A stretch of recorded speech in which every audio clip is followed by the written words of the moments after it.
O Senhor esteja convosco. Ele está no meio de nós. Proclamação do Evangelho de Jesus Cristo, segundo Marcos. Glória a vós, Senhor. Naquele tempo, Jesus saiu de novo da região de Tiro, passou por Sidônia e continuou até o mar da Galileia, atravessando a região da Decápole. Trouxeram então um homem surdo, que falava com dificuldade, e pediram que Jesus lhe impusesse a mão. Jesus afastou-se com o homem para fora da multidão. Em seguida colocou os dedos nos seus ouvidos, cuspiu e com a saliva tocou a língua dele. Olhando para o céu, suspirou e disse: Éfata, que quer dizer, abre-te.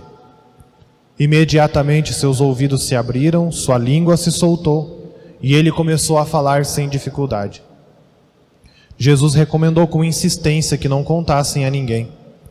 Mas quanto mais ele recomendava, mais eles divulgavam. Muito impressionados diziam: Ele tem feito bem todas as coisas. Aos surdos faz ouvir e aos mudos falar. Palavra da salvação. Glória a vós, Senhor.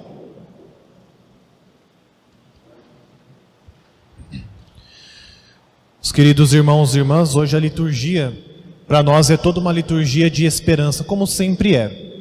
A palavra de Deus é sempre uma palavra de esperança, de vida nova, de renovação, mesmo quando ela nos exorta, mesmo quando Deus nos chama a atenção, mesmo quando às vezes Deus passa algumas rasteiras em nós através da sua palavra. É sempre uma palavra de esperança. Então hoje na primeira leitura, nós escutamos algo que nós temos escutado recorrentemente em algumas liturgias, né? Criai ânimo, não tenhais medo. O povo aqui no contexto dessa primeira leitura do profeta Isaías, é um povo que está sofrendo porque está longe da sua terra. É um povo que foi levado para o exílio, um povo que não está mais na sua pátria, que está longe dos seus, que está longe do seu templo, que não pode mais prestar culto ao Deus verdadeiro. É um povo que está sofrendo muito. Então o profeta Isaías aqui, ele diz: as pessoas deprimidas, as pessoas que estão numa tristeza profunda, criai ânimo, não tenhais medo. Vede, é vosso Deus, é a vingança que vem, é a recompensa de Deus, e é Ele que vem para vos salvar. Então essa palavra na primeira leitura para nós precisa nos tocar de uma maneira muito particular. Então quais são as depressões que nós temos? Não somente a depressão mesmo patológica, né? Mas quais são as depressões, as tristezas que nós temos no nosso dia a dia? Quais são as dificuldades que nós estamos sentindo pesar sobre os nossos ombros hoje? E qual é a reação que nós temos frente a estas dificuldades? Frente a estas provações, a estes obstáculos? Porque às vezes nós achamos que a dificuldade de hoje vai ser a última dificuldade das nossas vidas. De duas maneiras, né? Nós achamos às vezes que ela é tão grande que nós nunca mais vamos ter dificuldade, ou que ela é tão grande que nós vamos terminar a nossa vida agora, que esse é o fim da nossa vida. E não é nenhuma nem outra opção. A dificuldade que nós estamos passando agora, e todas elas, além da pandemia, não são as maiores dificuldades da vida. Talvez nós, passando esse tempo, talvez nós passemos por dificuldades maiores ainda, por tristezas maiores ainda.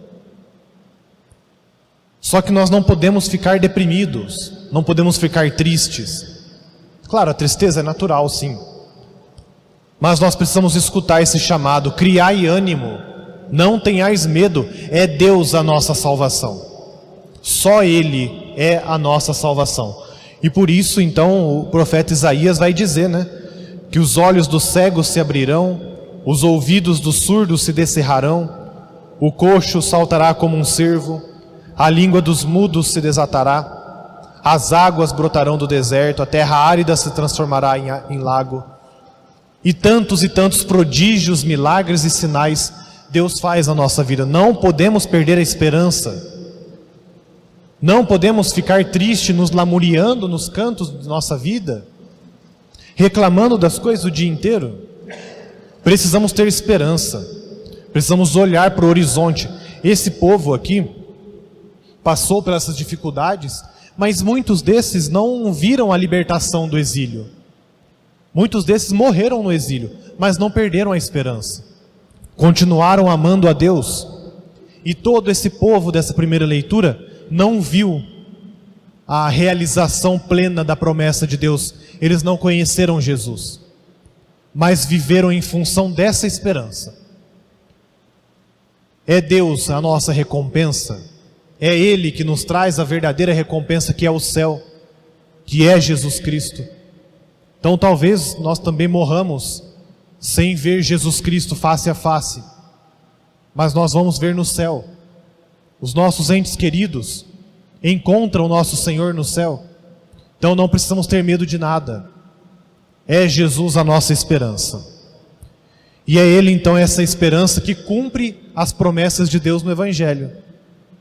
Jesus acolhe este surdo mudo. Esse surdo mudo do Evangelho de hoje não tem nome porque é cada um de nós. Ele era surdo mudo não por sua escolha. Nós às vezes escolhemos ser surdos e mudos para Deus. E é muito pior do que a surdez física. A surdez espiritual nos leva para longe de Deus. A surdez espiritual, muito além dessa surdez, nos traz a morte. E muito além da morte física, é a morte espiritual.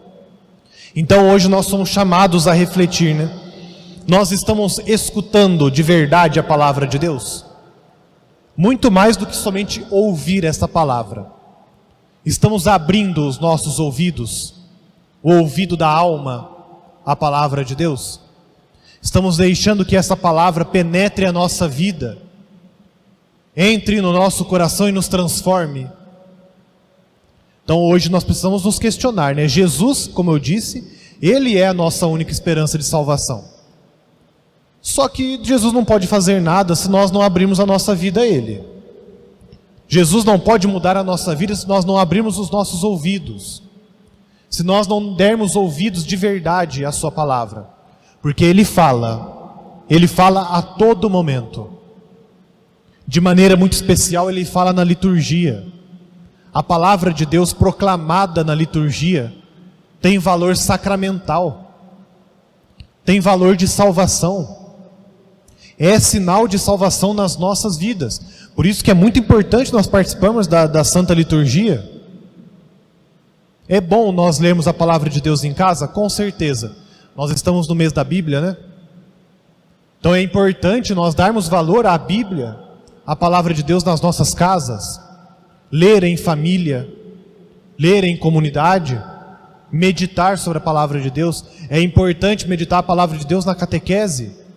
Ensinar os nossos filhos, os netos, sobrinhos, as nossas crianças a ler a palavra de Deus, a ter intimidade de novo. Claro que é importante. Só que muito maior do que isso e muito mais importante é estar aqui na igreja e escutar essa palavra que é proclamada.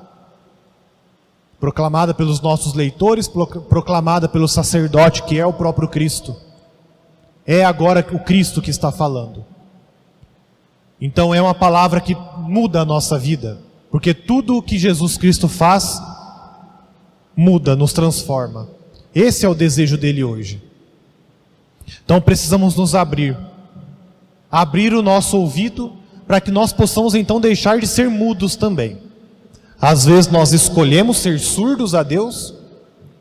Nós sabemos, né, que Deus está falando, às vezes nós não queremos dar ouvido, porque não queremos mudar. Só que nós precisamos também de deixar de ser mudos. Nós escutamos, a palavra às vezes nos transforma, sim. Só que essa transformação fica só no nosso quadradinho. Nós temos medo de falar de Deus, de proclamar essa palavra. Então é a primeira obrigação minha falar de Deus, como sacerdote, pastor deste rebanho, junto com o Padre André. Mas é obrigação de todos vocês que são batizados. Falar de Deus, sem medo. Esse ânimo ao qual a primeira leitura nos convida, é também o ânimo para falar de Deus. Criai ânimo, não tenhais medo. Se nós sabemos que Deus é a esperança da nossa vida, as outras pessoas precisam saber também. O mundo precisa saber. Se nós amamos a Deus, nós precisamos animar o mundo, dizer que é bom amar a Deus. Se nós amamos a igreja, precisamos mostrar para os outros que é bom estar aqui escutando essa palavra. Então a palavra de Deus que fica só no nosso coração é uma palavra que morre. Muda um pouco? Muda, mas morre. Não podemos ser egoístas a tal ponto, né? De achar que só nós merecemos escutar as coisas boas de Deus. Os nossos irmãos que estão fora da igreja também merecem. Precisam, muito mais do que merecer, precisam escutar, porque tem gente que não merece muito. E nós também não merecemos. Mas todos nós precisamos, temos necessidade de escutar estas palavras. Precisamos então escutar esta palavra de Jesus: abre-te, éfata. É uma palavra que nós dizemos no ritual do batismo das crianças, que é opcional, então não é obrigatório fazer, mas alguns padres fazem. Tocamos no ouvido e na boca da criança e dizemos: éfata, que você logo possa escutar e proclamar a palavra de Deus. Então todos nós somos chamados a isso.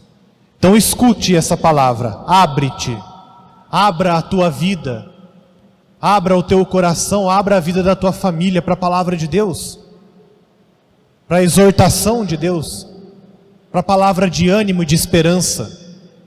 Deus nos ama, essa é a grande palavra de Deus para nós hoje. Essa é o grande evangelho, é a grande notícia.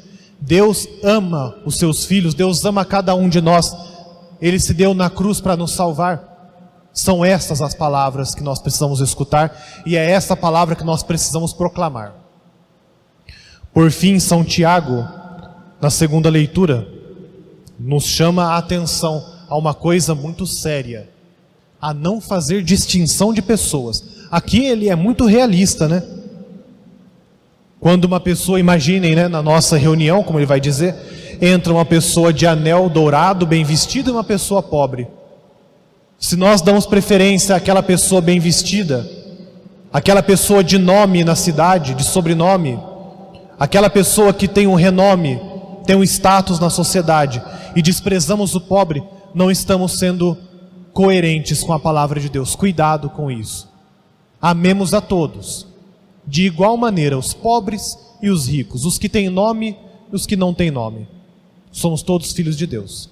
Precisamos então ser coerentes com aquilo que nós professamos, com aquilo que nós escutamos, com este Deus que nós amamos. Então que Deus abra o nosso coração para escutar essa palavra proclamada, e que esta palavra tão amada por nós possa também chegar ao coração daqueles que necessitam. Que Deus nos ajude.